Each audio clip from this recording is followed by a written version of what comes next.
என் வாழ்க்கையை கத்தர் மாற்ற போகுது. உங்க மைண்ட்ல இந்த செய்தியை கேட்கும்போது என்ன இருக்குன்னா, இவர் பாட்டு ஏதோ ஒன்று சொல்லுக்கிறார், ஆவின்றாரு, மாம்சன்றாரு, ஒண்ணுமே புரியலையே. ஏதாவது ஒன்று சீக்கிரம் முடிச்சிட்டீங்கன்னா பாஸ்டர் நாங்கள் வீட்டுக்கு போவோம் பாஸ்டர். இங்க முக்கியமான சப்ஜெக்ட் பேசுறேன். தேவன் உன்னிடத்தில் எதிர்பார்க்கிற காரியம் மட்டும் இல்ல, இந்த ஆவிக்குரிய ரகசியங்களை நீ புரிஞ்சு கொள்றீங்கன்னா நீங்க என்னவா மாற போறீங்க. நம்ம எப்பப்போ ஆவிக்குரிய காரியங்களை சிந்திப்போம்னா எப்பப்போ ஆவிக்குள்ளாக மாறுறோம் யோசிச்சு பாருங்க. ஆனா எப்போ நீங்க ஞானஸ்தானம் எடுத்தியோ அப்பயே ஆவியில பிறந்துட்ட. நீங்க சொல்லலாம், பாஸ்டர் நான் ஜெபம் பண்ணும்போது ஆவியில நிரம்புறேனே. கரெக்ட். ஒரு மனிதன் ஆவியில பிறக்கிறானா நம்ம என்ன பண்றோம் தெரியுங்களா?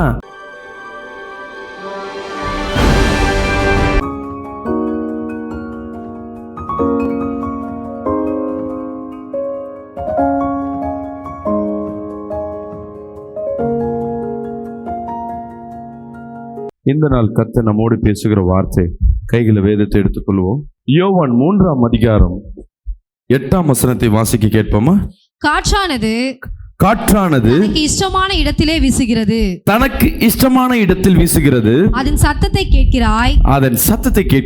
ஆகிலும் அது இன்ன இடத்திலிருந்து வருகின்றது என்றும், அது என்ன இடத்திலிருந்து வருகிறது என்று, இன்ன இடத்துக்கு போகிறது என்றும், எங்கிருந்து போகிறது என்றும் உனக்கு தெரியாது. ஆவியினால் பிறந்தவன் எவனோ அவனும் அப்படியே இருக்கிறான் என்றார். அல்லேலூயா. இன்னைக்கு தேவனாகிய கர்த்தர் நம்மளோட பேசுகிற வார்த்தை, ஆவினால் பிறக்கிற மனிதனுக்கு ஒரு அடையாளத்தை கர்த்தர் கொடுக்கிறார். ராமேன் சொல்லுவோமே. இன்னைக்கு வந்திருக்கிற வார்த்தையை கேட்கிற என் அன்பு சகோதரி சகோதரியே, நாம் ஆவினால் பிறக்கப்பட்டவர்களாய் காணப்படுகிறோம். ராமேன் சொல்லுவோமே. அந்த ஃபேன் மேல இருக்க காத்தை என்ன பண்ணும், உள்ள அனுப்பிவிடும். இங்க எக்ஸாஸ்ட் ஃபேன்லாம் வைப்பாங்க, பார்த்துருக்கீங்களா? சமையல் கட்டில எல்லாம் அனலை வெளியே தள்ளணும்னு. அந்த ஃபேனு தலைக்கில இருந்தா இது அப்படியே, இது மேல இருக்க காத்தை உள்ள அனுப்பும், அது உள்ள இருக்க காத்தை வெளியே அனுப்பும். அப்போ மொத்தத்தில் காத்தை உருவாக்கல, காத்தை கொண்டு வருகிற இடம் தான் ஃபேன். தேவன் சொல்லிட்டாரு, காத்து அடிக்கும், அதை உணர முடியும். ஆனா எங்கேருந்து வருது எங்க போகுதுன்னு கூட நம்மளால என்ன பண்ண முடியாது, சொல்ல முடியாது. அதே போலதான் ஆவியில பிறக்கப்பட்ட மனிதனும் இவ்வாறாக இருப்பான்னு சொல்லிட்டு, இது உங்களுக்கு சற்று புரியாம இருக்கலாம். இதே யோவான் 3ஆம் அதிகாரம் 1லிருந்து 3 வரையும் கொஞ்சம் படிப்போமா? யூதர்களுக்குள்ளே அதிகாரியான நிகேமு எனப்பட்ட பரிசேயன் ஒருவன் இருந்தான். பரிசேயர் ஒருத்தர் இருந்தான். அவன் ராக்காலத்திலே இயேசுவை சந்திக்க என்ன டைம்ல வர? ராக்காலத்திலே, இரவு நேரங்கள்ல இயேசு கிறிஸ்து ஊழியெல்லாம் செஞ்சுட்டு ரெஸ்ட் எடுத்துட்டு இருக்காரு. இவன் அதிகாரி பார்க்கிறான், யார் இந்த மனிதன்? நான் அதிகாரம் படைத்து வைத்திருக்கிறேன், பணம் இருக்கு, பலம் இருக்கு, ஆனா என்னால் என்ன பண்ண முடியல, அதிசயமான காரியங்கள் செய்ய முடியல. யாரா இருக்கும் இந்த மனிதன்? அவன் யோசிக்கிறான். கொஞ்சம் யோசிச்சு அவன் முடிவு பண்றான், இது சாதாரண மனிதனால் பண்ண முடியாது. தேவனால் ஆசீர்வதிக்கப்பட்ட மனிதனா இருக்கணும், இல்ல தேவனால் அனுப்பப்பட்ட மனிதனா இருக்கணும். அல்லேலூயா. அப்படிதான் இருக்கும்னு சொல்லிட்டு அவன் இடத்துல போயிட்டு என்ன பண்றாரு, இவன் பேசுறான், இயேசு கிட்ட பேசுறான். படிங்க. இயேசுவிடத்தில் வந்து ரபி, நீ தேவனிடத்திலிருந்து வந்த போதகர் என்று அறிந்திருக்கிறேன். எனக்கு தெரிஞ்சு போயிடுச்சு நீ யாருன்ட்டு. நீ தேவனிடத்திலிருந்து வந்த போதகர்னு எனக்கு தெரியும். ஒன்னு தேவன் பிள்ளைன்னு சொல்லல, தேவனிடத்திலிருந்து அனுப்பப்பட்ட போதகர்னு எனக்கு தெரியும். தன்னுடனே தேவன் இராவிட்டால், ஒருவனும் தன்னுடனே தேவன் இராவிட்டால் செய்கிற இப்படிப்பட்ட அற்புதங்களை செய்ய மாட்டான் என்றான். நீ செய்கிற அற்புதங்களை செய்ய மாட்டான். யாரும் செய்ய மாட்டாங்க. இப்படிப்பட்ட ஸ்பெஷலான அற்புதங்கள்லாம் தேவனால் அனுப்பப்பட்ட மனிதன் தான் செய்ய முடியும். நீ தேவனுடைய ஸ்பெஷல். இப்ப இயேசு கிறிஸ்து என்ன பண்றான், புகழுகிறான். அவர் வல்லமை சொல்லி புகழுகிறான். இதற்கு இயேசு கிறிஸ்து என்ன சொல்லணும்? ஆமா, நீ அப்படி நீ சொல்றது உண்மைதான் சொல்லியிருக்கணும், இல்லை இல்லைன்னு சொல்லியிருக்கணும், இல்லை உனக்கு என்னப்பா வேணும்னு கேட்டிருக்கணும். இதெல்லாம் கேட்காம அவன் கேட்கறதுக்கு பதிலாக ஒரு பதில சொல்றான். படிங்க. இயேசு அவனுக்கு பிரதியுத்தரமாக, ஒருவன் மறுபடியும் பிறவாவிட்டால் தேவனுடைய ராஜ்யத்தை காண மாட்டான் என்று மெய்யாகவே உனக்கு சொல்லுகிறேன் என்றார். அல்லேலூயா. இங்க புரியாத மாதிரி இருக்கும், ஆனா இன்னைக்கு உங்க வாழ்க்கைக்கு ரொம்ப ரொம்ப ரொம்ப முக்கியமான செய்தி இது. தேவன் கிட்ட இவன் சொல்றான், நீங்க தேவனால் அனுப்பப்பட்ட மனிதன், இவ்வளோ அற்புதங்கள்லாம் செய்றீங்க அப்படின்னு சொல்லிட்டு அவன் புகழும் பொழுது தேவன் சொல்லுகிறார், ஒருவன் படிங்க, மறுபடியும் பிறாவிட்டால் தேவனுடைய ராஜ்யத்தை காண மாட்டான் என்று மெய்யாகவே மெய்யாகவே உனக்கு சொல்லுகிறேன் என்று. நான் கேட்குறேன், ஏசப்பா சொன்ன பதிலுக்கும் அவன் கேட்ட கேள்விக்கு சம்மந்தம் இருக்கா? ஒரு சம்மந்தம் இல்லை. அவன் சொல்றான், ஏசப்பா புகழ்றான். இவர் சொல்றாரு, ஒரு மனிதன் என்ன பண்ணுமா? மறுபடியும் பிறவாவிட்டால் தேவனுடைய ராஜ்யத்தை காண முடியாது. இப்ப அவன் நான் தேவனுடைய ராஜ்யத்தை நான் காணணும், எனக்கு ஹெல்ப் பண்ணுங்க சொல்லுங்கன்னு ஏதாவது கேட்டானா? கேட்கல. ஆனா அவன் சொன்ன வார்த்தை பார்த்தீங்கன்னா, ஆண்டவரே நீ தேவனால் அனுப்பப்பட்ட மனிதன், நீ இப்படிப்பட்ட அற்புதங்கள் எல்லாம் தேவனால் அனுப்பப்பட்டவங்க மட்டும்தான் செய்வாங்க அப்படின்னு கன்ஃபெஷன் கொடுக்குறான், ஒரு அதிகாரத்தை கொடுக்குறான், ஒரு நம்பிக்கை கொடுக்குறான். தேவன் இதற்கு பதிலாக சொல்றாரு, எதற்காக என் இடத்துல வந்து பேசுறார் என்று நன்றாய் அறிந்திருக்கிறவர். ஹல்லேலூயா. நம்ம பேசுவதற்கு முன்பாகவே, நீ ஜெபம் பண்ணுவதற்கு முன்பாகவே என் தேவனாகிய கர்த்தருக்கு நீ எதற்காய் வந்திருக்கிற, நீ என்ன ஜெபம் பண்ண போற, என்ன சூழ்நிலைக்காய் வந்திருக்கிறேன் என்று என் தேவனாகிய கர்த்தர் அறிந்திருக்கிறார். ஒரு ஆமென் சொல்லுங்களேன், சத்தமா சொல்லுவோமே. ஹல்லேலூயா. நீ ஜெபம் பண்ணுவதற்கு முன்பாகவே உன் விண்ணப்பத்தை என் தேவனாகிய கர்த்தர் அறிந்தவரா இருக்கிறார். நீ சபைக்குள்ள உள்ள வரும்பொழுதே நீ என்ன நோக்கத்துல வந்திருக்கிறன்னு என் தேவனுக்கு தெரியும். நீ ஜெபிக்க முழங்கால் போடும் பொழுது நீ என்ன நோக்கத்திற்கு உள்ள வந்திருக்கன்னு தெரியும். இல்ல சும்மாதான் நீ எப்படி இருக்கேன்னு விசாரிக்கணும். ஒரு வருஷமாச்சு விசாரிக்கல, இப்ப மட்டும் ஏன் விசாரிக்கிற? இல்ல சும்மாதான் விசாரிக்கிறேன்னு வாங்க. ஒரு தலைவரை ஒருத்தன் புகழ்றான, எதுக்கு புகழ்றான்? ஐயா வாழ்க அம்மா வாழ்கன்னு கட்சிக்காரங்க என்ன தலைவரை பார்த்து ஏதோ அரசு வேலை, ஏதோ ஒரு உதவிக்காக என்ன பண்ணுவாங்க, ஐயா ஐயா நீங்க தான் சூப்பர், நீங்க தான் சூப்பர். சில இடத்துல சில வேலை வாங்குவதற்காக அவங்க போகும்போதுலாம் என்ன பண்ணுவாங்க, முகஸ்துதி பண்ணிக்கொண்டே இருப்பாங்க. ஆனா என் தேவனுக்கு தெரியும் நீ எந்த சூழ்நிலையில் இருக்கிறன்னு. என் அன்பு சகோதரி சகோதரி, தேவனுடைய இருதயத்தை கொஞ்சம் புரிஞ்சுக்கொள்ளுங்க. இயேசுவிடத்துல வந்து அவன் புகழும் பொழுது அவன் தெரிஞ்சு போச்சு, அடுத்தது இவன் என்ன கேட்க போறான்? என்கிட்ட பணம் இருக்கு, பொண்ணு பொருள் இருக்கு, ஆனா உம்முடைய அபிஷேகம் எப்படிப்பட்டது, இப்படிப்பட்ட அற்புதங்கள் செய்யறியே, இது எப்படின்னு அடுத்த கொஸ்டின் அவன் கேட்கறதுக்கு முன்பாக தேவன் சொல்றார், இதெல்லாம் தேவ ராஜ்யம். ஹல்லேலூயா. இதெல்லாம் பரலோகத்துக்கு உண்டான காரியம். இதை சாதாரணமா நீ என்ன பண்ண முடியாது, இதை பெற்றுக்கொள்ள முடியாது, கேட்க முடியாது, அனுபவிக்க முடியாது. இதை நீ பெற்றுக்கொள்ளணும், நீ இதை அனுபவிக்கணும், இதை பத்தி புரிஞ்சு கொள்ளணும்னா நீ மறுபடியும் நீ பெறாவிட்டால் தேவ ராஜ்யத்தை. அவனுக்கு தெரிஞ்சு போயிடுச்சு இவர் எதை குறிச்சு பேசுறாரு. ஆனா படிக்கிற நமக்கு என்ன தெரியல, இவங்க ரெண்டு பேரும் எதை குறிச்சு பேசுறாங்கன்னு தெரியாது. இவர் எதை கேட்கிறாரு, இவர் எதை சொல்றாரு, இவர் எதை தேவராஜ்யத்தை குறிச்சு அவருக்கு சொல்றாரு. இல்ல, ஒவ்வொரு மனிதனும் தெரிந்து கொள்ள வேண்டிய விஷயம், நம்ம என்ன காரியத்திற்காய் நம்ம மறுபடியும் விடுக்கப்பட்டோம். உடனே இவன் கேட்கிறான், 4ஆம் வசனத்தை படிங்க. அதற்கு ஒரு மனுஷன் முதிர் வயதா இருக்கையில், அது நிக்கதேமு கேட்கிறான், ஒரு மனுஷன் முதிர் வயதா இருக்கும் பொழுது திருப்பியும் தாய் வயிற்றுக்குள்ள போயிட்டு ஒருத்தன் மறுபடியும் ஒருத்தன் பிறக்கிறானா ரெண்டு விதத்துல பிறப்பான். ராமேன் சொல்லுமே, ஒருத்தன் மறுபடியும் ஜலத்தினால பிறப்பான், ஆவினால பிறப்பான். இந்த ரெண்டுமே ஒன்னாவதுன்னா அவன் பெரிய காரியங்களை செய்வான். விசுவாசிக்கிறாமேன்னு சொல்லுவோமே. இங்க வந்திருக்க நம்ம எல்லாம் ஞானஸ்தானத்தை எடுத்திருப்போம். நீ ஞானஸ்தானம் எடுக்கலைன்னா உடனே என்ன பண்ணு, மீண்டும் தேவ சமூகத்துல வந்து காத்திருந்து அந்த ஞானஸ்தானத்திற்கு நேரம் ஒப்புக்கொடு, உன் வாழ்க்கை மாறும். விசுவாசிக்கிறாமேன்னு சொல்லுவோமே. இந்த ஞானஸ்தானத்துக்கு நேரம் நான் கொண்டு போகல, ஞானஸ்தானம் எடுத்தவர்களுக்காக நான் பேசுறேன். இப்ப நம்ம ஞானஸ்தானம் எடுத்தாச்சு ஜலத்தினால. யோவான் ஸ்நானகர் ஜலத்துல ஞானஸ்தானம் கொடுக்கும் பொழுது அவர் சொல்றார், அவரை குறிச்சு எல்லாம் கேட்கிறாங்க, நீங்க யார், எலியாவா, தேவனால் அனுப்பப்பட்ட தீர்க்கதரிசியா, இல்ல வரப்போற மெஸ்ஸியாவா? அவர் சொல்றார், இல்ல இல்ல நான் அவர்லாம் கிடையாது, அவர் பாதரட்சிய கழுவ கூட நான் தகுதியற்றவன், அவர் எனக்கு பின் வராரு, இந்த கூட்டத்துல தான் அவர் இருக்கிறார் சொல்லிட்டு சொல்றாரு, நானும் ஜலத்துல கொடுக்கிறேன், எனக்கு பின் வருகிறவர் ஆவிலும் அக்கினியிலும் ஞானஸ்தானத்தை கொடுப்பார். சத்தமா சொல்லுங்க, ஆவினாலும் அக்கினினாலும் அவர் ஞானஸ்தானத்தை கொடுப்பார். இதே யோவான் 3ஆம் அதிகாரம் 2ஆம் வசனத்தை ஃபுல்லா வீட்டில் போய் படிச்சு பாருங்க. இந்த வார்த்தைகள் எல்லாம் கொடுக்கப்பட்டிருக்கும். அப்போ நம்ம ஒரு மனிதன் ஞானஸ்தானம் என்பது தண்ணீர்ல முழுங்கி எழுந்திருப்ப வாழ்க்கை அல்ல, அவன் மீண்டும் ஒரு பிறவி எடுக்கிறான் என்று அவனுக்குள்ள ஒரு உணர்வு ஏற்படணும். விசுவாசிக்கிறாமே சொல்லுவேமே. பாஸ்டர் சொல்லிட்டார் கட்டாயத்தினால, பாஸ்டர் அம்மா சொல்லிட்டாங்க, அக்கம் பக்கத்துல சொல்லிட்டாங்க, நானும் ஜெயிலுக்கு போறேன்னு மாதிரி நானும் சபைக்கு போறேன்னு வந்துட்டு என்ன பண்றாங்க, முழுங்கி எழுந்துருவீங்க. அப்பா நானும் ஒயிட் அண்ட் ஒயிட் போட்டேன், இன்னிலேருந்து பிரச்சனை இல்லை, நானும் என்ன பண்ணுவேன், திருவிந்து எடுப்பேன். ஏன் திருந்து எடுக்கிற, ஏன் ஞானஸ்தானம் எடுக்கிற, ஒரு புரிதல் இருக்காது. நீ ஜலத்தினால நீ எல்லாரும் சொன்னாங்கன்னு உள்ள போயிட்டு எந்திரிச்சு வந்தாலும் உன் வாழ்க்கையில மறுபிறவி இருக்காது. அங்க தேவனுடைய இயேசுவனுடைய ஆளுகை உன் மத்தியில இருக்குன்னா அங்க ஆவியிலும் அக்கினியிலும் நீ மீண்டும் பிறக்கப்படுகிற மனிதனாய் மாறுவேன். ஹல்லேலூயா. விசுவாசிக்கிறாமே சொல்லுவோமே. ஹல்லேலூயா. நிச்சயமாகவே அந்த புரிதல் உனக்குள்ள இருக்கணும். நான் ஆவியிலும் அக்கினியிலும் நான் மீண்டும் நான் பிறக்கிறேன். இங்க தேவன் சொல்லுகிற ஒருத்தன், திரும்பி படிங்க 9. ஒருவன் ஜலத்தினாலும் ஆவியினாலும் பிறவாவிட்டால், ஒருவன் ஜலத்தினாலும் ஆவியினாலும் பிறவாவிட்டால் தேவனுடைய ராஜ்யத்தில் பிரவேசிக்க மாட்டான் என்று. இங்க ஃபர்ஸ்ட் சொல்றாரு, ஒருத்தன் மறுபடியும் பெறாவிட்டா என்ன பண்ண, தேவராஜ்யத்தை பார்க்க முடியாது. இந்த பிறப்பு குறிச்சு அவர் என்ன சொல்றாரு, ஒருவன் ஜலத்தினாலும் ஆவியினாலும். அப்பனா அவன் கிட்ட சொல்றாரு, நீ முதல் இந்த நன்மை எல்லாம் பெற்றுக்கொள்ளணும், முதல் ஞானஸ்தானம் தேடு.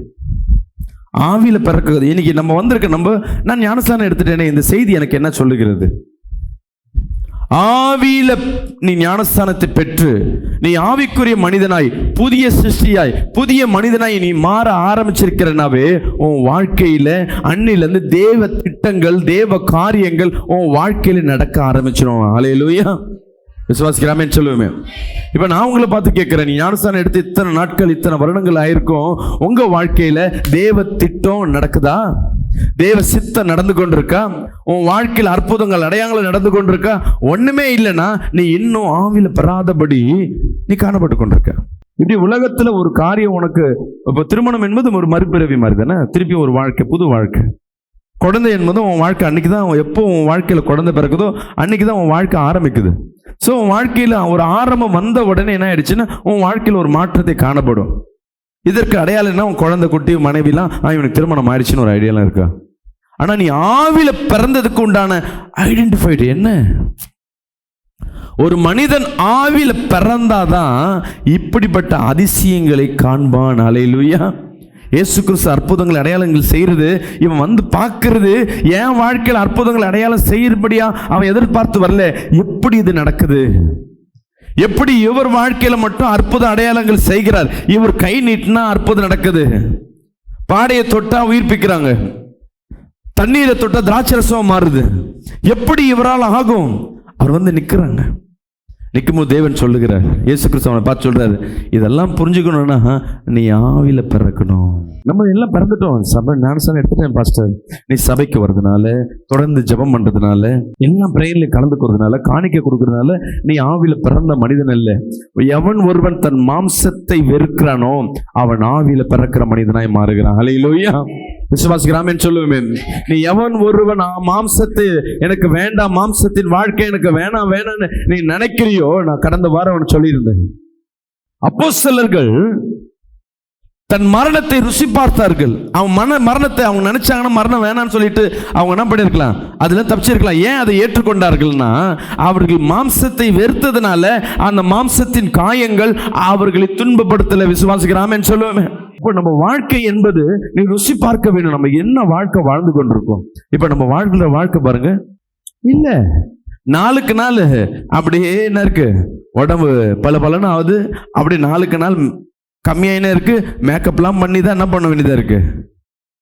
உன் உடம்பு புஷ்டியா இருக்கிற மாதிரி காட்டணும். என் முகத்தை பார்க்கிறாரு, இந்த கண்ணும் இதெல்லாத்தையும் பார்க்கிறாரு, கண் விழியெல்லாம் பார்க்கிறாரு, கையெல்லாம் செக் பண்றாரு, காலெல்லாம் செக் பண்றாரு, நடக்க சொல்றாரு, ஓட சொல்றாரு, நிக்க சொல்றாரு, ஷோல்டர் சைஸை பார்க்கிறாரு, எல்லா ட்ரெஸ்ஸையும் போட்டு பார்க்கிறாரு, எல்லாத்துக்கும் பர்ஃபெக்டா இருக்கு. அதனால உனக்கு படத்துக்கு வாய்ப்பு தரேன்ட்டு சினிமாக்கு வாய்ப்பு கொடுத்தாரு. எனக்கு என்னன்னா, என்னை அலங்காரப்படுத்துறதுக்கே எனக்கு செலவு ஜாஸ்தியா இருக்கும். ஆனா பணம் நிறைய வருது. 1 மணி நேரம் நான் மேக்கப் பண்ணிட்டு வெளியே வரதுக்கு, எனக்குள்ள என் சரீரத்தை பார்த்தா மற்றவங்க எல்லாம் கிண்டல் பண்ண, என்ன நீ இருக்க, நான் எப்படி இருக்கேன் பாரு, நல்லா எக்ஸசைஸ் எல்லாம் பண்ணி நல்லா வச்சிருக்கேன். 2 படமும் நல்லா ஓடிச்சு. இப்போ யாரோ ஒருத்தர் சொந்தக்கார பார்க்க போகும்பொழுது அவங்க ஒரு சினிமா ஆக்டர் வீட்டுக்கு போகிற சூழ்நிலை வந்தது. அவர் கூட இந்த ஹீரோவும் போறாரு. அங்கே போனால் பழைய நடிகை, அதாவது பிளாக் அண்ட் ஒயிட் படத்தில் இருந்த நடிகை. இவர் சின்ன வயசில் அந்த நடிகையை ரசிச்சிருக்காரு. அவ்வளோ அழகாக இருப்பான், அவன் பேர் சொல்ல விரும்பல. அவங்கள பார்த்தோன்னே அந்த அம்மாவை பார்த்தோன்னே இவருக்கு சந்தோஷம். ஆனால் ஆளை பார்த்தா வேற மாதிரி இருக்கிறாங்க. ஏன்னா வயசாயிடுச்சு, 60 வயசாகுது, முகம் மாறி இருக்கும், மேக்கப்லாம் இல்லாமல் ஒரு மாதிரி இருக்காங்க. இவங்களாம் தெரியல, ஆனால் கூட்டு சொன்னார் இவங்க தான் அந்த நடிகன்னு. இவங்க பார்த்துட்டு மூஞ்செல்லாம் பாருது. அப்புறம் கேட்குறாரு இவர், ஏன் அம்மா அப்படி நீங்கள் படம் நடிக்கல, ஏன் நீங்கள் வெளியே வர மாட்டீங்க? அதுக்கு அந்த நடிகை சொல்கிறாங்க, நான் சினிமாவில் நடிக்கும் பொழுது 30 வயசு வரையும் ஹீரோயினாக நடித்தேன். அதுக்கப்புறம் எனக்கு உருவம் மாறுது, முடி கொட்டுது, உடம்பு பெருகுது, சைஸ் ஸ்கின்லாம் சுருங்கும் பொழுது நான் எங்கேயாவது ரோட்டில் போனால் கூட என்னாச்சு இந்த அம்மாவுக்கு வியாதி பிடிச்சிச்சான்னு கேட்குறாங்க. நான் நல்லா தான் இருக்கேன், ஆனால் சரீரத்தில் கொஞ்சம் மாற்றம் வந்தால் கூட எனக்கு ஏதோ குறைபாடு இருக்கு. அதனால அப்பத்திலிருந்து 20-30 வருஷமாக வீட்டுக்குள்ளேயே இருக்கிறேன். நான் படம் நடிக்கிறதுல எது நடித்தாலும் என்னை என்ன பண்ணுறாங்க, ஏளனம் பண்ணுறாங்க. நான் கடைசி வரையும் அப்படியே இருக்க முடியுமா அப்படின்னு சொல்லும் பொழுது இவருக்கு யோசிக்க ஆரம்பிச்சிட்டார். அப்போ இந்த மாம்சம், நான் இதை எவ்வளோ பெருமையாக நினச்சேனோ, ஒரு 5 வருஷம் கழிச்சு என் நிலைமை எப்படி இருக்கும்? ஒரு ஹீரோ நிலைமை இருக்கும். யாரும் எத்தனையோ ஹீரோ வராருங்க. ரஜினிக்கு தான் டோப்பா முடியிலேருந்து ஷூலேருந்து ட்ரெஸ் வரையும் போட்டு என்ன பண்ணுவாங்க, பொம்மை மாதிரி காட்டலாம். ஆனால் தாத்தா தான். அப்போ மாம்சத்துக்கு நீ எவ்வளவா இம்பாக்ட் கொடுக்குறியோ, எவ்வளோ பலன் கொடுக்குறியோ, அது உன் வாழ்க்கையில் என்ன பண்ணாது, மேன்மையை கொடுக்காது. ஒரு ஆமென் சொல்லுவோமே, அல்லேலூயா. அப்போ நான் எதற்காய் பாஸ்டர் வாழணும்னு? கிறிஸ்துவ பிள்ளையே, இயேசுவை ஏற்றுக்கொண்டிருக்கிற என் அன்பு சகோதரி சகோதரியே, என் தேவனாகிய கர்த்தர் உன்னை ஆவியில பிறக்கும்படியாக எதற்காய் கொண்டு வந்தார்னா, நீ ஆவிக்குண்டானதை சிந்திக்கும் பொழுது ஆவிக்குண்டான பலனை நீ பெற போற. விசுவாசிக்கிறாமே சொல்லுவோமே, அல்லேலூயா, சத்தமா சொல்லுவோமே. 6 படிப்போமா? மாம்சத்தினால் பிறப்பது மாம்சமாய் இருக்கும், ஆவியினால் பிறப்பது ஆவியாய் இருக்கும். ஆமென் சொல்லுவோமே. மாம்சத்துல பிறக்கிறது மாம்சமா இருக்கும், ஆவியில பிறப்பது ஆவியா இருக்கும். அப்போ உனக்கு சரீரத்திற்காய், உன் மாம்சத்திற்காய், உன் பிள்ளைக்காய் வாடுற, உன் மனைவிக்காய் வாடுற, உன் குடும்பத்துக்காய் வாடுகிற. ஆனா உன் குடும்பமோ, உன் பிள்ளையோ, உன் உறவுகளோ உனக்கு சப்போர்ட்டா இல்லை. அப்ப எதற்காய் நீ வாழ்ற, எதற்காய் ஓடுகிற? உன் ஓட்டம் எங்க தான் ஓடி போய் நிக்க போடுது? நான் குடும்பத்துக்காய் ஓடி நீ நினைச்சு போயிட்டேங்க. நிறைய பேர் சொல்லுவீங்க, ஐயோ இந்த பிள்ளைக்காக நான் செலவு பண்ணங்க, இன்னைக்கு அந்த பிள்ளை என்னை ஏமாத்திருச்சு. என் கணவனுக்காக நான் எவ்வளோ பணிவிட செஞ்சேன், என்னை ஒதுக்கிட்டார்.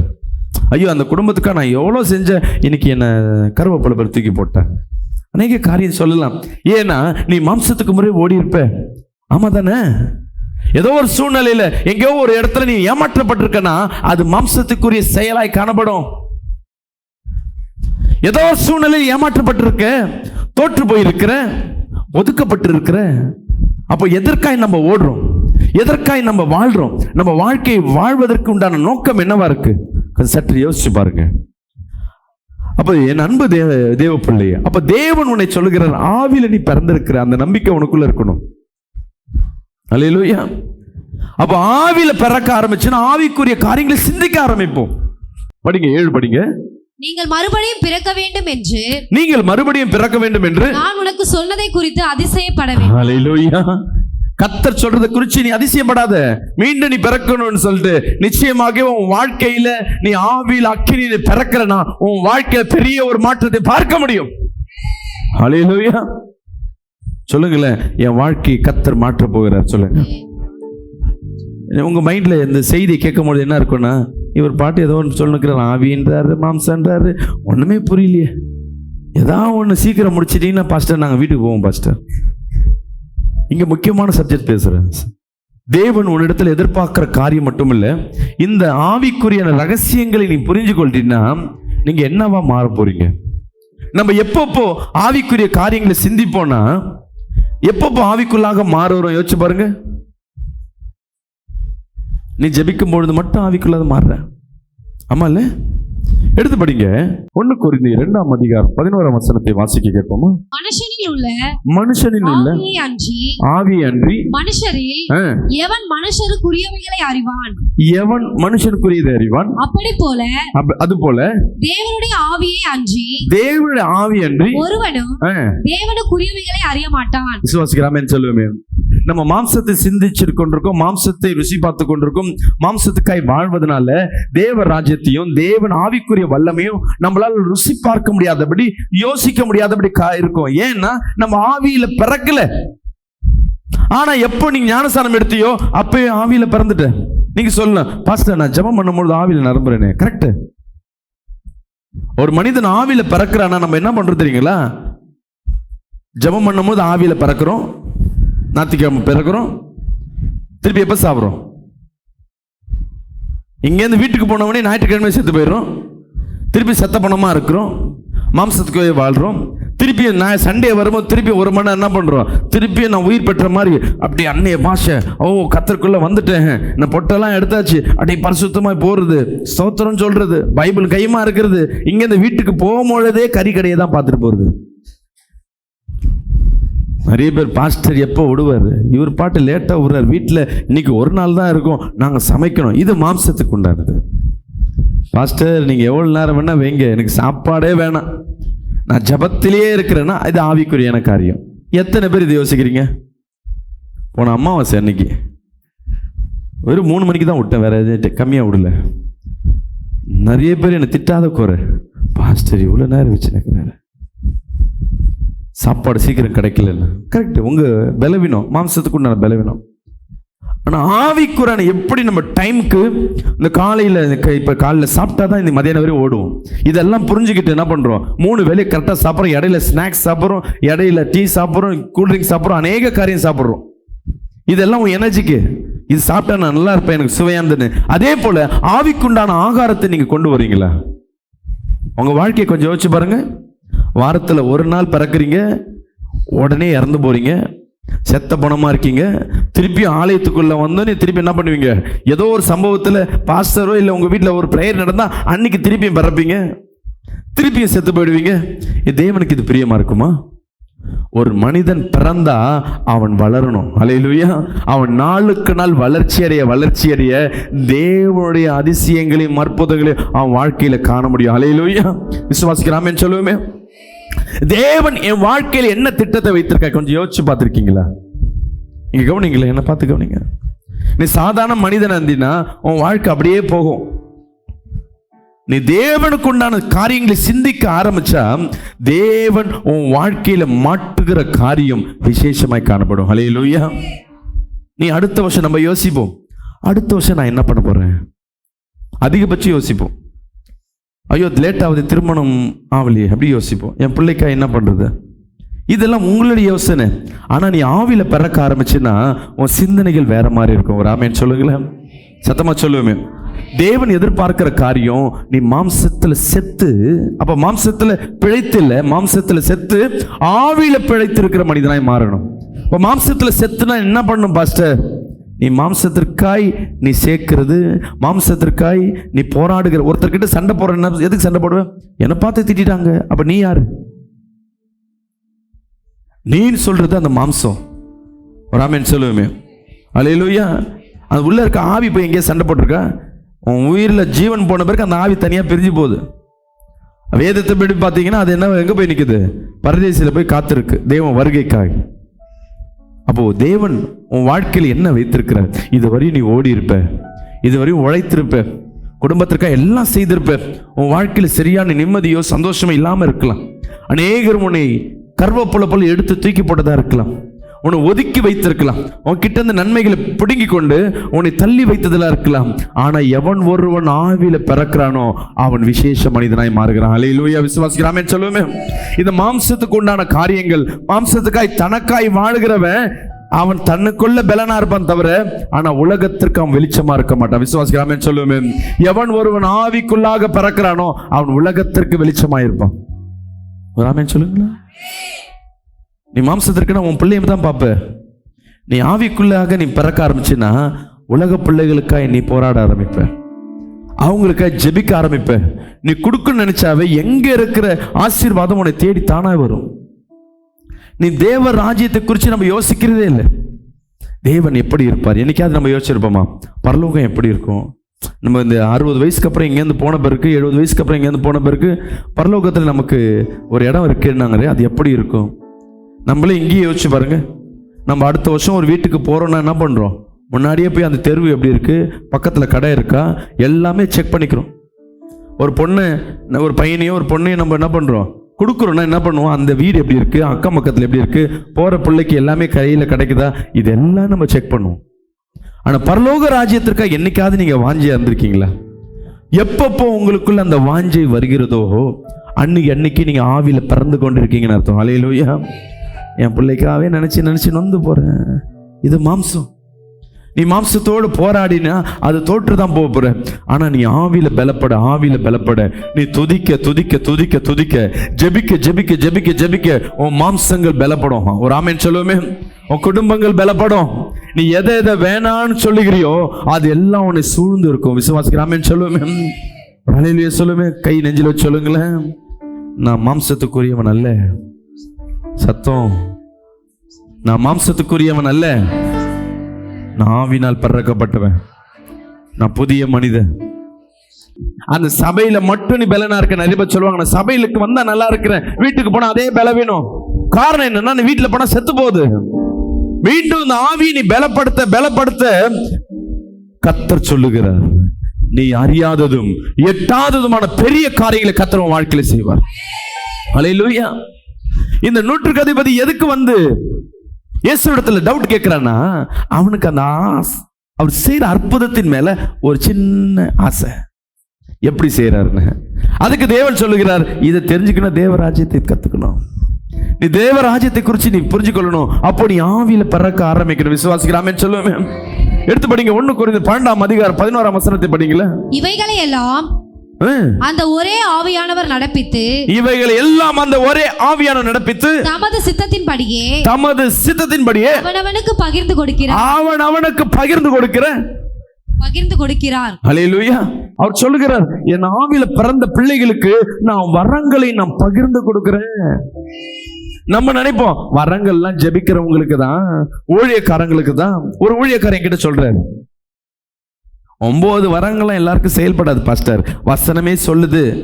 என்ன பண்றாரு, பகிர்ந்து கொடுப்பேன்னு சொல்லிட்டு அவங்க மெசேஜ் கொடுக்கறதுல, வார்த்தையை கொடுக்கறதுல அவருக்கு கிருபை, நீங்க கட்டு ஒடுக்கிறதுல கிருபை.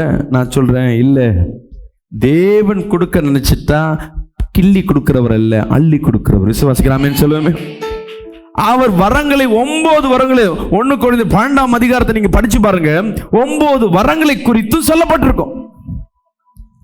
படிங்களா. 1 கொரிந்தியர் 12 4 படிங்களா. வரங்களில் வித்தியாசங்கள் உண்டு. ஆவியானவர் ஒருவரே. இங்க பாருங்க, ஆவியானவர் ஒருவர் தான். இந்த வரங்களுக்கு கிரியை செய்கிறவர் பிதாவானவர் இல்ல, இயேசு கிறிஸ்து இல்ல, ஆவியான ஒருவர் தான். ஊழியங்களிலேயும் வித்தியாசங்கள் உண்டு. ஊழியங்கள்ல வித்தியாசம் உண்டு. கர்த்தர் ஒருவரே. விசுவாசிக்கலாமே சொல்லுவேன். வரங்கள வித்தியாசத்தை கொடுக்கிறவர் ஆவியானவர். ஊழியத்தை கொடுக்கிறவர் யாரு?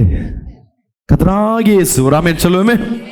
அப்ப ஊழியத்தின் பிரதானர், அவன் பாவத்தை மன்னிக்கிறவர், சுவிசேஷத்தை சொல்லுவது, ஊழியத்தை நடத்துவது, ஊழியம் என்பது எல்லாமே குறிக்கும். வரங்கள் வேற, ஊழியங்கள் வேற. இது 2 சேர்ந்தா எப்படி இருக்கும்? படிங்க. கிரியைகளிலேயும் வித்தியாசங்கள் உண்டு. கிரியைகளில் வித்தியாசம் உண்டு. எல்லாருக்குள்ளும் எல்லாவற்றையும் நடப்பிக்கிற தேவன் ஒரு. ஹல்லேலூயா. விசுவாசிக்கிறாமே சொல்லுமே. இது எல்லாம் வித்தியாசம். ஊழியம் ஒண்ணு, வரங்கள் ஒண்ணு. ஆனா 2த்தையும் நடத்துகிற பிதாவின் சித்தத்தின்படி இந்த 2 காரியம் ஒரு ஊழியத்தில் நடக்க ஆரம்பிக்கும். விசுவாசிக்கிறாமே சொல்லுமே. இந்த பிதா, குமாரன், பரிசுத்த ஆவியானவர் மூவர் ஒருவரா இருக்கிறாங்க. பிதாவின் ஒரு பரிமாணம் தான் ஆவியான ஒரு தோற்றம், பிதான குமாரன் தோற்றங்கள். என் அன்பு தேவ பிள்ளைய, முதலாவது நீங்க அந்த புரிந்து கொள்ளணும். அப்போ வரங்கள்ல வித்தியாசங்கள் உண்டு, ஆனா ஆவியான ஒருவர் தான். அந்த ஆவியான ஒருவர் உன் வாழ்க்கையில இருக்கிறார்னா, நீ ஆவியில பிறக்கப்படுறனா, அந்த வரங்கள் எல்லாம் உனக்குள்ள செயல்படும்ல. வரத்தை சொல்லுமா, படிங்க. ஆவியினுடைய அனுக்கிரகம் அவனவனுடைய பிரயோஜனத்திற்கு என்று அளிக்கப்பட்டிருக்கிறது. அவனவன் பிரயோஜனம் என்ன தெரியுங்களா? நீங்க ஒழுங்கா பிரயோஜனம் என்ன தெரியாம பிசா ஆடுறதெல்லாம் பேய் நினைச்சிட்டு ஓட்டுனா, அந்த பேய் 2 எங்க வீட்டுக்குள்ள வந்து நிற்கும். புரியுதுங்களா? அப்ப அதை அறியறதுக்கு தீர்க்கதரிசனம் வேணும்.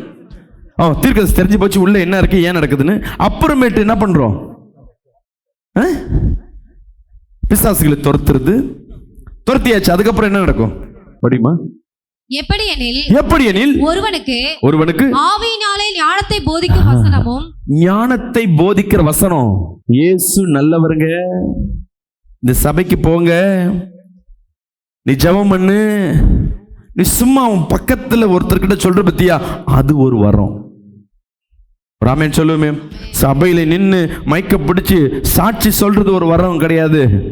நீ பார்க்கிற இடத்துலலாம் ஒரு கிறிஸ்துவை அறியாதவர்கள் இடத்துல நீ போய் இயேசுவை குறித்து ஒரு சாட்சி கொடுக்கறனா அது ஒரு வரம்.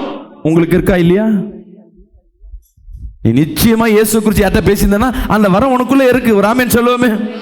அல்லேலூயா.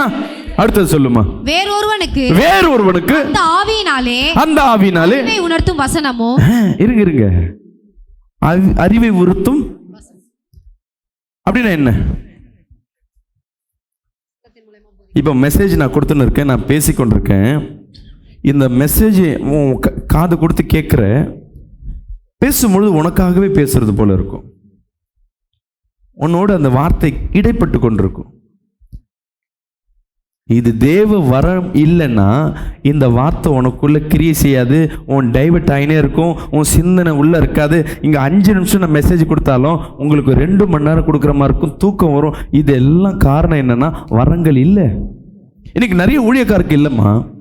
ஒரு ஊழியக்கார் மெசேஜ் கொடுத்தா இன்னொரு ஊழியக்கார் கேட்க மாட்டார். என்ன ஸ்பெஷலாக கொடுத்துருவார், நானே எவ்வளோ மெசேஜ் கொடுக்குறேன் அப்படி தான் நினைப்பாங்க. ஆனால் வரங்கள் இருந்தால் தான் எல்லா இடத்துலையும் உட்காந்து கேட்பாங்க, கர்த்தர் என்னோடு பேசணும். அல்லேலூயா. நீ பேசும்பொழுது நிச்சயமாகவே அந்த வார்த்தையை பெற்றுக்கொண்டு போவ. இது ஒரு வரம். அடுத்தது படிங்க. வேறொருவனுக்கு அந்த ஆவியினாலே விசுவாசமும். இது 2 இருந்தா ஒருத்தன் வசனத்தை கேட்கிறான், எனக்கு தான் வருதுன்னு தெரியுது, எல்லாம் அப்படிதான் கேட்கிறோம். ஆனா விசுவாசம் வரணும். இன்னைக்கு என் வாழ்க்கையில ஒரு மாற்றம் வரணும். அல்லேலூயா. நான் இன்னைக்கு ஆவியை குறித்து பேசும்பொழுது இன்னிலிருந்து நான் மாம்சத்துக்குரிய நல்ல ஆவிக்குரியவனாய் மாறுகிறேன் என்று இங்கேருந்து போய் நீ அங்க செயல்படு. இங்க கேட்கறத பொறுத்து உன் வாழ்க்கை மாறாது. அது வரம் இல்லை. நீ வீட்டில் போய் ஒரு வாரத்துக்கு ஒரு வசனத்தின்படி ஒரு செயல்பாடுகளை உன் வாழ்க்கையில மாற்றுனா அந்த வரம் உன் வாழ்க்கையில இருக்குன்னு அர்த்தம். இது 3த்துக்கும் நான் கேட்கிறேன், நீ ஊழியக்காரா இருக்கணுமா? சொல்லுங்க. பைபிள் கிளாஸ் போயிருக்கணுமா? ஸ்டேஜில் இங்கே ஏதாவது ஸ்டேஜில் நீ மெசேஜ் கொடு, சர்ச்சை கட்டு. ஒன்றும் சொல்கிறேன் ரகசியத்தை, சர்ச்சை நீ கட்டுன்னு வேதத்தில் யாரையும் சொல்ல தேவன் இங்கே சொல்லியிருக்காரா? இல்லை. ஆனால் வரங்கள் பாருங்க, இந்த எப்போ நீ ஆவியில் பிறக்கிறியோ இந்த 3 வரங்கள் நீ ஆட்டோமேட்டிக்காக பிறந்துடுற. வசனத்தை கேட்குற, வசனத்தை ஏற்றுக்கொள்ளுகிற, வசனத்தை விசுவாசிக்கிற. 4வது தான் படிங்க. வேறொருவனுக்கு ஆவியினாலே குணமாக்கும். ஹல்லேலூயா. இப்பதான் நோய்களை குணமாக்குற வரமா இருக்கு. சபையில பாஸ்டர் ஜெபம் பண்ணாதான் அற்புதம் இல்லை. நீ விசுவாசத்தோடு இந்த 3 வரம் இருக்குன்னா இயேசுவின் நாமத்துல இந்த வார்த்தையின்படியாக நீ சுகமாட்ட நீ ஜெபம் பண்ணி பாரு, உன் வீட்டுல சுகமாறத நீ பார்க்க முடியும். நான் உங்களை பார்த்து கேட்கிறேன், சின்ன சின்ன தலைவலி, சின்ன சின்ன ஜுரம், நீங்கள் யாருக்கா ஜெபம் பண்ணி நடக்கலையா? நான் ஜெபம் பண்ணியிருக்கேன், சில பேருக்கு அற்புதம் நடந்திருக்கோம், மட்டும் ஒரு ஆமென் சொல்லுவேன். அல்லேலூயா. இங்கே ஒரு 20 பேர் தீர்க்கதரிசிகள் இருக்கீங்க. இது நோய்கள் 4வது வரும், நோய்கள் 5வது வரும். படிங்க. வேறொருவனுக்கு அற்புதங்களை செய்யும் சக்தி. என் வாழ்க்கையில் ஒரு அதிசயம் கூட பார்த்தது இல்லைன்னு சொல்றவங்க மட்டும் கை தூக்கும். ஒரு அதிசயம் கூட பார்க்கல. நீ பார்க்கறதுலாம் அதிசயம் தான். ஒரு ஆமென் சொல்லுவேன். இந்த கொரோனாலேருந்து மீட்டு எல்லாருக்கும் கொரோனா வந்து உன் வீட்டு உன் தெருவுக்கு மட்டும் கொரோனா வரலனாவே அதே அதிசயம் தான். அல்லேலூயா. எல்லார் வீட்லயும் தண்ணி வந்து உன் வீட்டுக்கு தண்ணி வரலன்னா அது அதிசயம் தான். ஒரு ஆமென் சொல்லுவோமே. உண்மையா இல்லையா? யாருக்கும் அந்த 1000 ரூபாய் மகளிர் கிடைக்கலங்க, எனக்கு தான் முதல் அக்கௌண்ட்ல வந்ததுன்னா அது அதிசயம். ஒரு ஆமென் சொல்லுவோமே. ஏதோ ஒரு அதிசயம் உன் வாழ்க்கையில் நடக்காதனால உன் வாழ்க்கை தோற்று போன வாழ்க்கை அல்ல. இப்போ தேவன் ஆவியால் பிறக்கப்பட்டவங்க, நானே சொல்றேன்னு உன் வாழ்க்கையில் அதிசயமா நடந்ததுங்க. நான் காசு இல்லை நினைச்சேன், நான் பைய தேடின உள்ள இருந்தது சொல்லியிருப்பீங்க. சில நிறைய நேரங்கள் உன் வெறும் கூட விசேஷ கூடையா மாறும். இது அற்புதம். இது 5வது வரும். இதுக்கு ஊழியக்கார் தேவையா? 6வது படிங்க. வேறொருவனுக்கு தரிசனம் உரைத்தலும். தீர்க்க தரிசனம். தீர்க்க தரிசனம் என்ன சொல்லுங்க? தீர்க்க தரிசனம்னா உன் வாழ்க்கையில் நடக்கிற போரைகளை பேசுகிறது. நடந்து முடிந்தவைகளை பேசுனா சத்துரு தான் பேசும். தெரிஞ்சுக்க. நீ அப்போ இது பண்ண இப்ப இது பண்ணனா அது தீர்க்க தரிசனம் இல்லை, அது சத்துரு பேசுறது. உன் எதிர்காலங்களை பேசுவது, தேவனிடத்துல இருந்து வாங்கி கொண்டு பேசுவதுன்னா அது தீர்க்க தரிசனம். நிறைய பேர் பேசுவாங்க. இந்த கூட்டத்தில் இருக்கிறவங்க, யாரோ ஒருத்தர் குடும்பத்துல கஷ்டத்தோடு வந்திருக்கீங்க, கர்த்தர் இன்னைக்கு உன்னை தொடுறார், இது தீர்க்க தரிசனமா? அப்போ ஒரு மனிதனை தீர்க்க தரிசனம் என்பது உன் எதிர்காலத்தை குறித்து பேசுவது. நீ ஜெபம் பண்ணினா நிச்சயமாகவே கர்த்தர் உன்னிடத்தில் பேசுவார். நான் அநேக நேரம் சொல்லுவேன், கர்த்தர் உன்கிட்டே தீர்க்க தரிசனம் பேசியிருப்பார். நீங்க என்னைக்காவது தூங்கும்போது சொப்பனத்துல வர பிரச்சனையே தெரியும், ஐயோ ஏதோ பிரச்சனை வர மாதிரி தெரியுதுங்கன்னா அன்னைக்கு பிரச்சனை நடக்கும். அப்ப கர்த்தர் உன்னோடு பேசியிருப்பார். ஒரு ஆமென் சொல்லுவோமே. இது நீ தீர்க்கதரிசி, இதுக்கு ஊழியக்கார தேவையா? இது அவன் ஏமாத்துறான். இது குறி சொல்லுவது அல்ல, இது தீர்க்க தரிசனம் அல்ல. தீர்க்க தரிசனம்னா உன் வாழ்க்கையை மாற்றும். விசுவாசிக்கிற ஆமென் சொல்லுவோமே. இன்னைக்கு ஒரு வார்த்தை வந்த உடனே உன் வாழ்க்கை டக்குன்னு மாறும். தேவன் சொல்லுகிறார்னா அது நடக்கும். தேவன் பேசுகிறார்னா உன் மூலமா அதுல ஒரு கிரியை இருக்கும். விசுவாசிக்கிறாமே சொல்லுவோமே. இப்போ தீர்க்க தரிசனம் தெரிஞ்சு போச்சு, இது ஒரு வரும். அப்புறம் சொல்லுமா, வேறொருவனுக்கு ஆவிகளை பகுத்தறிதலும். ஆவிகளை பகுத்தறி அப்படின்னா என்ன அர்த்தம்? எங்க ஊழியக்காரர் எங்களுக்கு என்ன பண்ணணும்னா, ஒருத்தங்க அந்நிய பாஷையில ஜெபிக்கிறாங்கன்னா உண்மையாவே அந்நிய பாஷையில ஜெபிக்கிறாங்களா, உள்ள பிசாசு இருக்கான்னு தெரியும். ஏன்னா நீ அந்நிய பாஷையில் ஜெபிக்கும் போது ஆவியான உணர்த்திடுவார், அது நடிக்குது அப்படின்ட்டு. இன்னொருத்தவங்க உன்னை ஏமாத்துறாங்களான்னு தெரியும். இது ஜெபத்துல நான் சொன்னேன். குடும்பத்து வாழ்க்கையில பாத்தீங்கன்னா, நீ உண்மையா ஆவியில நிரம்புற பிள்ளையா இருந்தீங்கன்னா, உன்னை யாராவது ஏமாத்துறாங்க, உன்கிட்ட பொய் சொல்றாங்கன்னா கிட்ட பேசினாவே உனக்கு தெரிஞ்சிடும். அப்போ வரங்கள் இருந்தாதான் இப்படிப்பட்ட ஆவியை நீ பகுத்தறிந்து இதுல ஜாக்கிரதையா இருக்கும். இதுல இன்னொன்னு சொல்லலாம், அந்த ஒருத்தருக்கு பிசாசு பிடிச்சா அது உள்ள என்ன ஆவி இருக்கு, இதெல்லாம் அடுத்த கட்டம். முதல் பேசிக்கா இருக்க ஒரு மனுஷன் நம்மகிட்ட பேச வரான், அவனுக்குள்ள என்ன ஆவி உனக்கிட்ட கிரியை செய்யுது அதை நீ அறியணும். கடைசி வரும், படிங்க 9வது வரும். வேறொருவனுக்கு பற்பல பாஷைகளை பேசுதலும். பற்பல பாஷைகளை பேசுவது, இது 8. 9 பற்பல பாஷைகள் அந்நிய பாஷை. இங்க எத்தனை பேர் ஜெபிக்கும் போது அந்நிய பாஷை பேசுறீங்களோ அது 8வது வரும். படிங்க. வேறொருவனுக்கு பாஷைகளை வியாக்கியானம் பண்ணுதலும். பாஷைகளை வியாக்கியானம் பண்றது. இங்க பாருங்க, இதுவரையும் நான் சொன்னதெல்லாம் நீ ஆவியில நிரம்பினாவே ஓரளவுக்கு உனக்கு வந்துடும். இந்த கடைசி 2 இருக்கு பாத்தீங்களா, அந்நிய பாஷை. நீ அந்நிய பாஷை பேசும்போது நீ உண்மையா அந்நிய பாஷை பேசுறியா, அது கர்த்தரால் கொடுக்கப்பட்ட வார்த்தையான. நீங்க அந்நிய பாஷை பேசும் நம்ம என்ன எல்லாம் எப்படின்னா, மனுஷன் என்ன எதை பார்க்குதோ எதை கேட்குதோ அது ரிப்பீட் பண்ணினே இருக்கும். மனப்பாடம், மகப்புன்னு சொல்லுவாங்க. சின்ன வயசுல பார்த்ததை என்ன பண்ணி கொண்டிருப்போம், பேசினே இருப்போம், அப்படியே ரிப்பீட் பண்ணினே இருப்போம். கரெக்டா? இப்ப ஆரம்பத்துல நீ ஜெபம் பண்ணுவ, ஆவியில பிறந்த போது வரங்கள் வரும். ஓ ரபா ரபா ரபா ரபா ஏதோ ஒரு அந்நிய பாஷை. அதுக்கப்புறம் என்ன பண்ணுவேன், செத்து போயிடுவேன் ஆவியில. ஆனா அந்த அந்நிய பாஷை பேசுற பத்தி அது காது கேட்டிருக்கும், சிந்தனை பண்ணியிருக்கும். திருப்பியும் அதே மோள சத்தம், அதே பாட்டு வரும்போது திருப்பி அதே ரிப்பீட் ஆகும். தெரிய உனக்குள்ள அதுல ஒரு மாற்றம் தெரியாது. அந்நிய பாஷை உனக்குள்ள வருதுன்னா என்ன மாற்றம்னா, உன் உடம்புல ஒரு மாற்றங்கள் ஏற்படும். 2வது, நாளுக்கு நாள் கர்த்தர் புதிய புதிய பாஷைகளை கொடுப்பார். ஒரே வார்த்தை, ஓ ரிக்கா ரபா ரபா. எனக்கு தெரிஞ்ச ஒரு ஊழியக்காரமா ஒரே வார்த்தை தான் கடைசி வரையும் பேசின்னு இருப்பாங்க. ஓ ரிக்கா ரபா ரபா, ஓ ரிக்கா ரபா ரபா. இது அந்நிய பாஷையா? இது தேவனால் அனுப்பப்பட்டதா? இது நீ எந்த ஆவியும் தேவையில்லை, நார்மல் ஆவியிலே புரிஞ்சிக்கலாம். இது டுபாக்கூர். அப்ப அந்நிய பாஷை உனக்குள்ள வரணும்னா நீ ஜபிக்க ஜபிக்க அந்த வார்த்தைகள் மாறும். ஆரம்பம் ரிப்பீட் இருக்கலாம், ஆனா தொடர்ந்து வர வர வர வர வர வர அந்த அந்நிய பாஷையில் வித்தியாசம் இருக்கும். 9வது வர என்ன தெரியுங்களா, அந்த அந்நிய பாஷைக்கு வியாக்கியானம் பண்ணுவாங்க. நம்ம இடத்துல இப்ப மறிச்சு போயிட்டாங்க, ஏகமா சபைன்னு சொல்லிட்டு, பெரக்க சபைன்னு சொல்லி திருவட்டூர்ல. அதுல அந்த அம்மாவே என்ன பண்ணுவாங்க, அந்நிய பாஷை பேசிட்டு அதற்கு விளக்கத்தை கொடுப்பாங்க. இதெல்லாம் ரொம்ப, ஏதாவது 2 ஆவி 2 ஆத்மா. இப்போ நான் பெரியால நீ பெரியாலன்னு சொல்லி தான் போகிறோம், தவிர ஊழியம் நடக்கிறது இல்லை.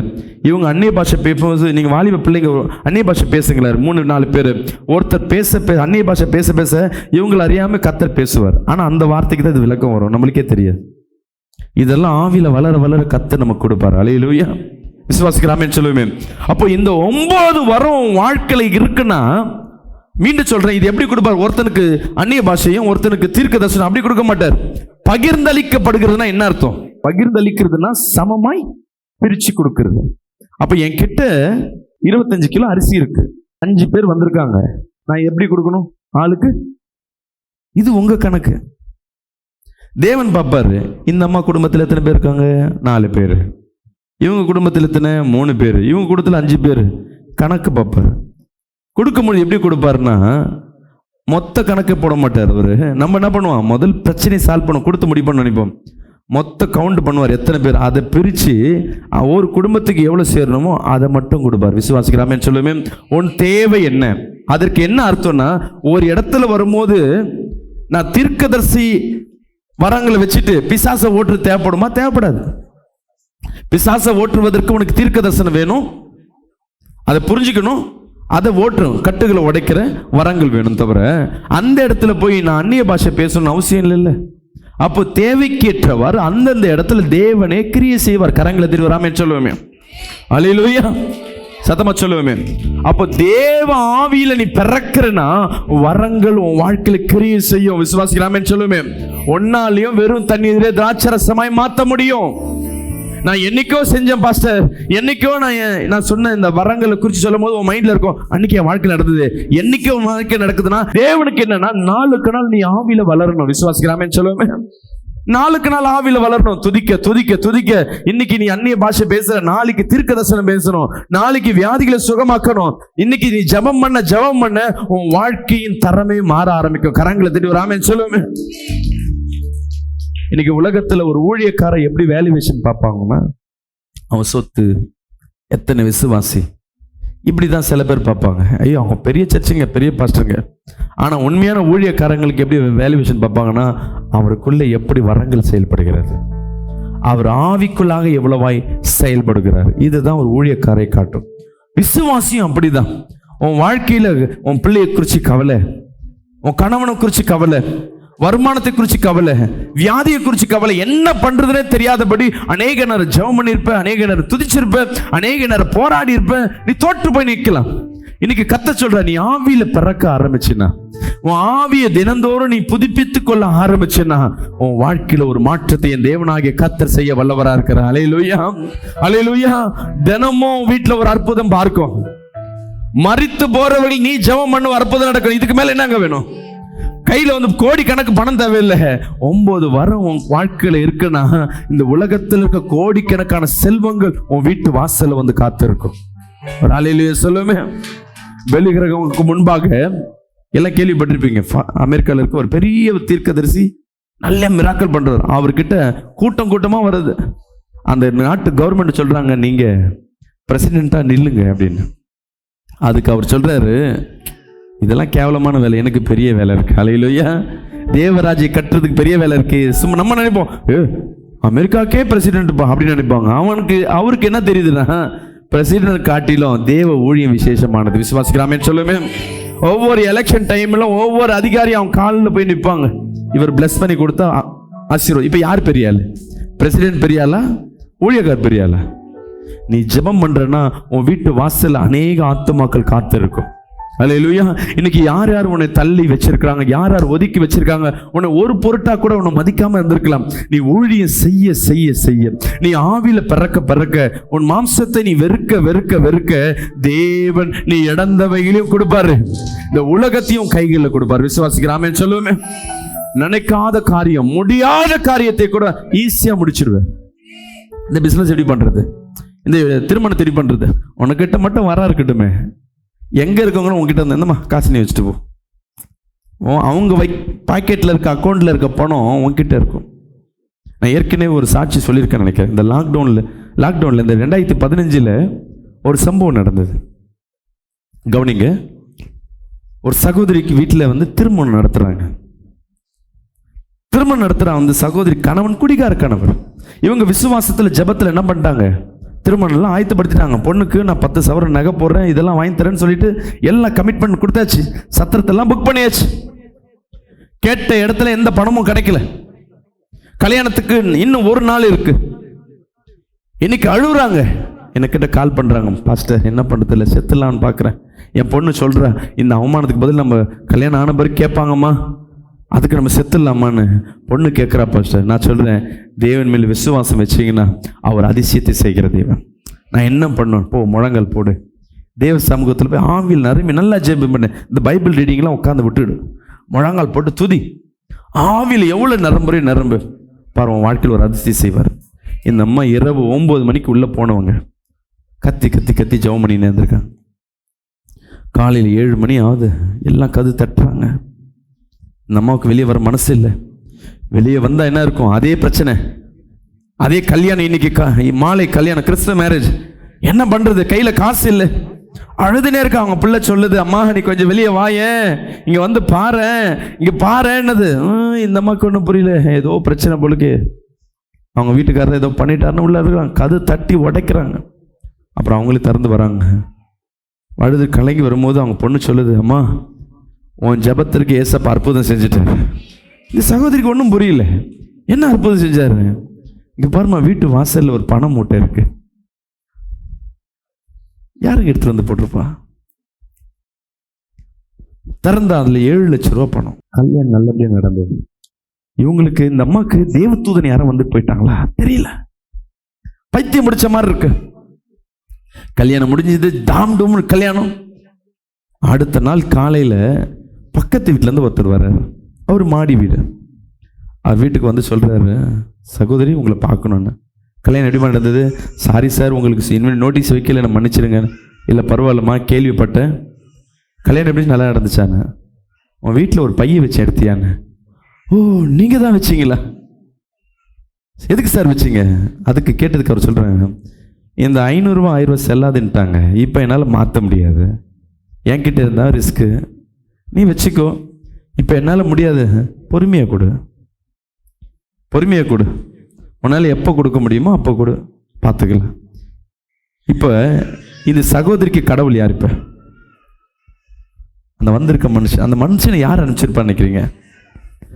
ஒன்று ஆசீர்வதிக்கணும்னா, நீ அபிஷேகத்தில் இருக்கிறன்னா, நீ ஆவியில பிறந்திருக்கிறன்னா, இன்னொருத்தர் கத்தர் உழுக்க ஆரம்பிச்சிருவார். அல்லேலூயா. மற்ற ஆசீர்வாதம் உனக்காய் கத்தர் வைத்திருப்பார்.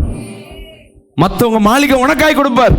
மற்றவங்க அழகா வீடை கட்டி வச்சிருப்பாங்க, ஆனா அதுல அவங்க பிரவேசிக்க முடியாது. கர்த்தர் உன்னை கொண்டு பிரவேசிக்க வைப்பார். அவர் ஆமென் சொல்லுவோமே. அல்லேலூயா. ஒருத்தவங்க அழகா பைக் வச்சிருப்பாங்க, ஆனா அவங்க ஓட்ட முடியாது, நீ தான் வாங்கி ஓட்டியிருப்ப. கர்த்தர் உனக்காய் வைத்திருக்கிறது. நீ நினைப்ப என் பேர்ல, உன் பேர்ல தேவையில்லைங்க. உனக்கு வேணும்னா நீ ஆவியில பிறக்க பிறக்க பிறக்க இந்த உலகமே உனக்கு ஆசீர்வதிக்கப்படும். ஹல்லேலூயா. இது அற்புதங்கள் காணப்படும். நீ டெய்லியும் நீ ஒரு அற்புதத்தை பார்க்கலாம். நீ தினந்தோறும் வாழ்றது, பேசுறது, உன்னை சூழ்ந்திருக்கிற ஒவ்வொரு காரியமும் உன் வாழ்க்கையில் ஒரு அதிசயத்தை பார்க்க முடியும். கரங்களை தட்டி ஒரு ஆமென் சொல்லுவோமே. கடைசியா ஒரு வசனத்தை படிச்சு முடிப்போம். அப்போஸ்தலர் 4ஆம் அதிகாரம் 31ஆம் வசனத்தை வாசிப்போமா? அவர்கள் ஜெபம் பண்ணின போது அவர்கள் கூடியிருந்த இடம் அசைந்தது. படிமா. அவர்கள் எல்லோரும் பரிசுத்த ஆவியினால் நிரப்பப்பட்டு தேவ வசனத்தை தைரியமாய் சொன்னார்கள். ஒரு ஆமென் சொல்லுவோமே. நீ ஆவியில நிரப்பப்படுகிறன்னா, பரிசுத்த ஆவியானவர்ல நிரப்பப்படுகிறன்னா, உன் இடம் அசைக்கப்படும். நம்ம ஜெபிக்கிறது பக்கத்துல இருக்க கற்பாம்பூச்சி கூட நவராது, பேய் எங்க நவருது? ஆனா உண்மையா நீ ஆவியில ஜெபிக்கிறன்னா, ஒரு சாட்சியை உங்க இடத்துல சொல்லி கடைசியா இந்த செய்தியை முடிக்க விரும்புறேன். ஒரு மிஷினரி ஒரு சாட்சி எழுதியிருந்தார். அவர் பீகார்ல போய் ஒரு ஊழியம் பண்றாரு. இங்க கவனிங்க. அந்த இடத்துல பாத்தீங்கன்னா, அந்த ஊர்ல பாத்தீங்கன்னா நக்சலைட்னு சொல்லி தீவிரவாதிகள் இருப்பாங்க, கேள்விப்பட்டிருக்கீங்களா? வருவாங்க, அந்த ஊரை கொளுத்துவாங்க, உள்ள இருக்கிறதெல்லாம் எடுத்துன்னு போயிடுவாங்க. போலீஸாரெல்லாம் ஒன்றும் செய்யக்கூடாது. அவன் நினைச்சாங்கன்னா போலீஸ் ஸ்டேஷனே கொளுத்திட்டு போயிடுவானுங்க.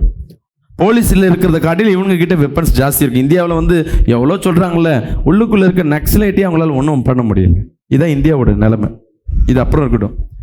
இந்த சூழ்நிலையில ஒரு மிஷினரி இருக்கிற அந்த கிராமத்தில் ஒரு தீவிரவாதிகள் உள்ள போடுறாங்க, நக்சலைட்டுங்க. போய் எல்லா வீட்டையும் கொளுத்துறாங்க. அப்போ வந்து பக்கத்து வீட்டுக்காரர் சொல்லிட்டு போறாரு, நீ என்ன பண்ண, வீட்டை காலி பண்ணிட்டு சீக்கிரம் போ, உயிரை காப்பாத்திக்கோ. அவங்க போன பிறகு எல்லாம் வந்திருக்க, முதல்ல இருக்கிறத எடுத்துட்டு ஓடுன்ற. இவங்களுக்கு இந்த டைம் 10 மணி டைம் வந்து ப்ரேயர் பண்ற டைம். ப்ரேயர் பண்றாங்க, ஜெபிக்கிறாங்க. அப்போ அந்த வீட்டை கொளுத்துவதற்கு அங்க நக்சலைட் உள்ள வர்றாங்க. உள்ள வந்து ஜெபம் பண்றாங்க. அதுக்கு ஓடுறீங்களா, நான் கொளுத்துட்டுமான்னு கேட்கிறாரு. அதுக்கு அந்த பாஸ்டர் என்ன சொல்றாரு, நாங்கள் ஒரு 10 நிமிஷம் ஜெபம் பண்ணிக்கிறோமே, நீங்கள் கொளுத்துனா கொளுக்க, இல்லை 10 நிமிஷம் கழிச்சு நீங்கள் கொளுத்திக்கிங்கன்னு. இந்த ஆளுக்கு ஒன்றும் சொல்ல முடியல. சரி, மற்றதெல்லாம் கொளுத்திட்டு இது வருவோம்னு சொல்லிட்டு என்ன பண்ணாங்க, போயிட்டாங்க. போயிட்டு ஒவ்வொன்றும் கொளுத்தும் பொழுதும் பார்த்தீங்கன்னா திரும்பி பார்க்குறாங்க, எல்லா வீடும் எரியுது, இவங்க வீடும் எரிஞ்சிக்கின்னு இருக்கு. யார் வீடு? பாஸ்டர் வீடு எரிஞ்சிருது. சரி, அது வீடை தானாக எரியுதுன்ட்டு என்ன பண்ணாச்சு, இந்த தீவிரவாதிகள் கடந்து போயிட்டாங்க. இந்த ஊரை விட்டு ஓடினாங்க பாருங்க, அவங்க ஓடியாடுறாங்க. ஓடியாந்து பார்த்தா, உன் வீடு மட்டும் எரியாமல் எப்படி இருக்கு தெரியலையே. ஆனா தீவிரவாதி கண்ணுக்கு எப்படி இருக்கு, அந்த வீடு எரிந்து கொண்டிருக்கு. விசுவாசிக்கிறாமேன்னு சொல்லுவேன். உலகத்தை அசைக்கிற வல்லமைகள் அந்த இடத்துல காணப்பட ஆரம்பிச்சது. இது இதோட முடியல. ஒரு 3 ஆண்டுகளுக்கு அப்புறமேட்டு இவர் ஒரு இடத்துல சாட்சி கொடுக்கிறாரு. ஒரு கூட்டத்தில் போய், இந்த மாதிரி நான் ஒரு இடத்துல ஜெபம் பண்ணி கொண்டிருந்தேன், எனக்கு கொளுத்த வந்தாங்க, எப்படி போனாங்கன்னே தெரியல. ஆனால் தேவன் என்ன பண்ணா தெரியல, எங்கள் வீடு மட்டும் நான் கொளுத்தாம போயிட்டாங்கண்ணா. அதுக்கு கூட்டத்துல இருந்து ஒருத்தர் வந்து அழுதுகிட்டு மேலே ஓடியாடுறாரு. ஐயான்னு சொல்லிட்டு காலில் விடுறாரு, நெஞ்சில் பட்டு பட்டுன்னு அடிச்சுக்கிறாரு. யாருன்னு கேட்டா அந்த எனக்கு தெரியலையான்னு கேட்குறாரு. எனக்கு தெரியலன்னு. உங்களை கொளுத்த வந்த ஆள் நான். நீங்கள் என்கிட்ட சொன்னீங்க ஒரு 5 நிமிஷம் கழிச்சு கொளுத்திக்கன்னு. நாங்கள் திரும்பி பார்க்கும் போது உங்கள் வீடு பற்றி எரிந்து கொண்டு இருந்தது. எங்கள் கண்கள் பார்த்தது. நாங்கள் நினச்சோம் இன்னொரு கூடையில் இருக்க தீ பற்றி இருக்குன்னு சொல்லிட்டு நாங்கள் போயிட்டோம். இன்னைக்கு உங்கள் வீடு எரியலன்னும் பொழுது எனக்கு சந்தோஷமா இருக்கு. நீங்கள் வணங்குற தேவன் அதிசயமானவர். அன்னைக்கு அந்த கூட்டம் முழுவதும் ஒரு 5 பேர் அன்னைக்கு ஜெம்ஸ் ஊழியத்தில் ஏற்றுக்கொண்டாங்க. ஆமீன். நண்பது தேவ பிள்ளையே, நீங்க ஜெபிக்கிறன்னா, நீ ஆவியில பிறக்கிறன்னா, உன் வீட்டில் ஒரு அசைவு இருக்கும். ஹல்லேலூயா. உன் பிள்ளை வாழ்க்கையில் ஒரு அசைவு இருக்கும். உன் ஊழியத்தில் ஒரு அசைவு இருக்கும். உங்க செப்ப வாழ்க்கையில் ஒரு அசைவு இருக்கும்.